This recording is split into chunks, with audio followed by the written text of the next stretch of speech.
arsenal, leurs vaisseaux, leur abord, leur Saint-Marc, leur palais, leur réalité, leur port, leur change, leur profit, leur banque et leur trafic. Il fait donc voir le bec de leurs chaperons antiques, leurs robes à grands manches et leurs bonnets sans bord, leur parler tout grossier, leur gravité, leur port, et leurs sages avis aux affaires publiques.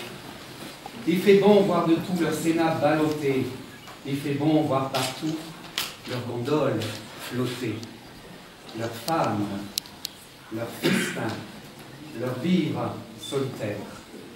Mais ce que l'on en doit le meilleur estimer, c'est quand ces vieux cocus vont épouser la mère, dont ils sont les maris, et le turc l'adultère.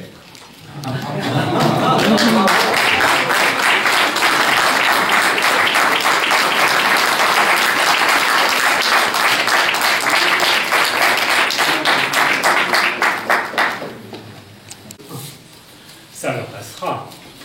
Sacrés bons entendent leurs amis, ils jouent sûrement la comédie. C'est quand même louche à chaque instant, il faut qu'ils se regardent la bouche, là, les yeux brillants. Ça devient même très ennuyeux, les gens qui s'aiment, les gens heureux. Alors on dit elle est beaucoup trop bien pour lui. Quel drôle de coup. On dit le contraire également, elle est vulgaire, mais il est charmant. Elle pas pour lui, lui pas pour elle. Les bons amis, ça les en... Oui, parce que voilà, le soir chez eux, ils ne sont pas des gens heureux. Et on fait tout pour séparer ces pauvres fous qui veulent s'aimer. Alors les mots bien aiguisés se font couteaux et meurtriers. Quand on a tout foutu par terre, fait le désert, on dit navré. C'est malheureux. Ils se sont quittés, vous savez, les gens heureux.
Vous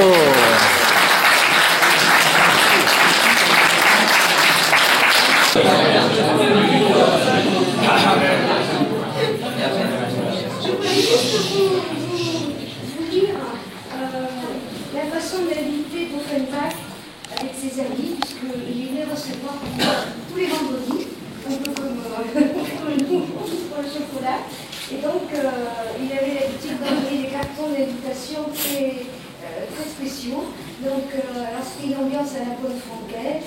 Donc, il a la musique et l'amitié jusqu'à sa mort, donc il a pratiqué ça.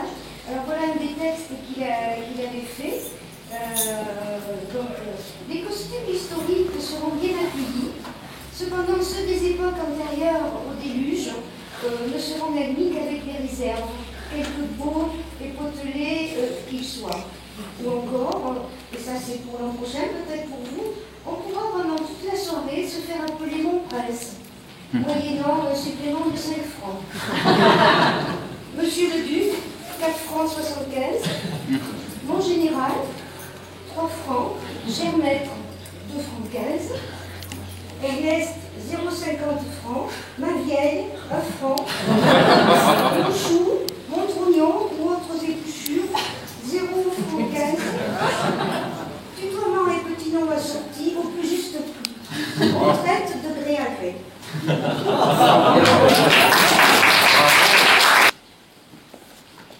Au bord du flot, il s'arrêta. La tête basse, traçant de la pointe des pieds des figures dans le sable humide. Puis, il entra dans la flaque marine. Et à son endroit le plus profond, ne lui montait pas aux genoux. Il la traversa et, avançant nonchalamment, il atteignit le banc de sable.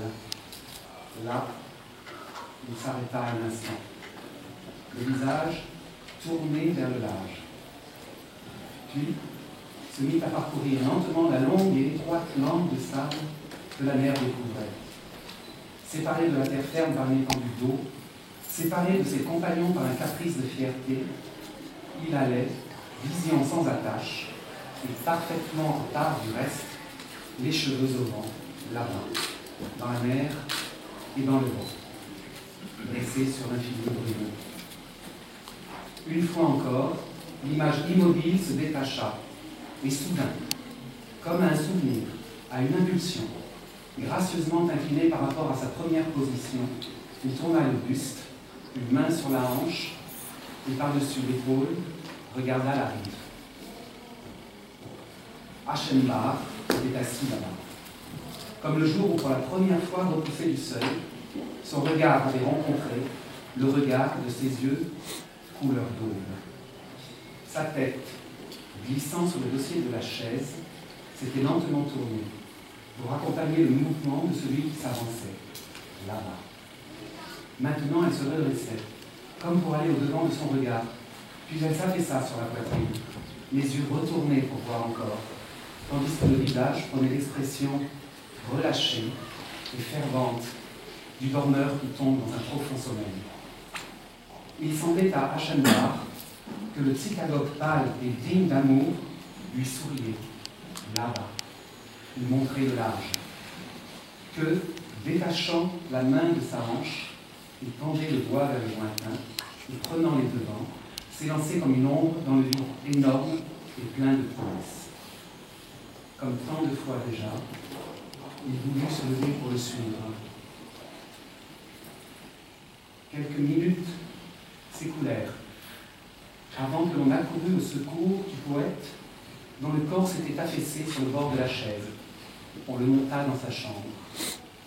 Et, le jour même, la nouvelle de sa mort se répandit par le monde où elle fut accueillie avec une religieuse émotion.